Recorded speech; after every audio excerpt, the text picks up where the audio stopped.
What? Okay. Handed it back to California. Okay. So we're hearing now from someone in the gay men's chorus that Prop 8 has been remanded back to California. Hold on. Vacated and remanded. Vacated and remanded is what we've just heard about Prop 8, which, although I'm hearing something conflicting, should mean that Prop 8 has been struck down. Ethan, you're here with us now. What brings you here to the steps of the Supreme Court? What brings me here is a milestone. What brings me here is a milestone in American justice.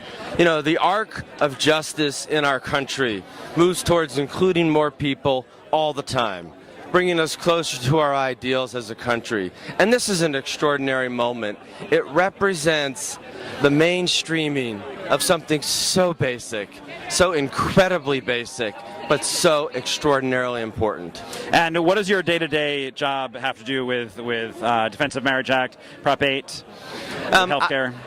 I work for Healthcare America now, and what we do is try to extend healthcare to all Americans, and part of that means extending basic benefits to people based on their ability to marry who they want, who they love. Right. And I just don't know anything more basic than allowing people to love who they want. Right, and now federal employees, because of DOMA being struck down, federal employees will have access to spousal benefits and the health care that they should be allowed if they're legally married in any of the states that currently allow it.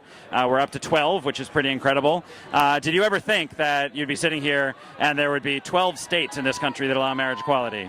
You know, it was only a few years ago that every referendum, right, that every ballot measure was being defeated.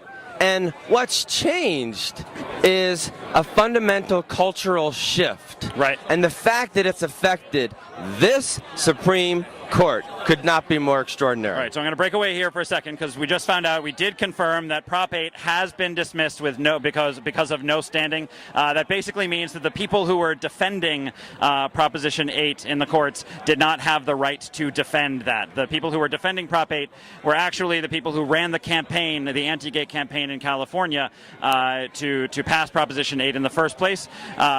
Basically what happens is that they usually would sue the government, as they did originally. They sued the government and the Attorney General and Governor of California, the people who were on this case, sued the government. And finally, Schwarzenegger and now Governor Brown, then Attorney General Brown, decided to stop defending Proposition 8 in court, in which case the campaign, the anti-gay marriage campaign in California, picked up the baton from the governor and claimed that they could defend it. It's confusing here a little bit because they did grant the case in the first place. The Supreme Court did grant this case, knowing full well who was defending it. So I'm a little confused as to how they could come to this decision based on standing and not based on the fact that people are not protected under any clause apparently in the Constitution. It was a 5-4 decision. Roberts, Scalia, Ginsburg, Breyer, and Kagan all actually found in favor of dismissing and remanding to a lower court decision Proposition 8, which means apparently that Californians can now again legally marry. That's how I understand it. How do you feel? I just think that the ability of people in the United States to live their lives the way they want is the most basic thing. And after a horrendous decision yesterday on the Voting Rights Act, today is at least an extraordinary moment, not for gay Americans, but for every single person in this country who believes in the ability for people to love who they want to love. Excellent. Thanks very much for joining us. Thank you. I appreciate it. We will see you next time. Okay.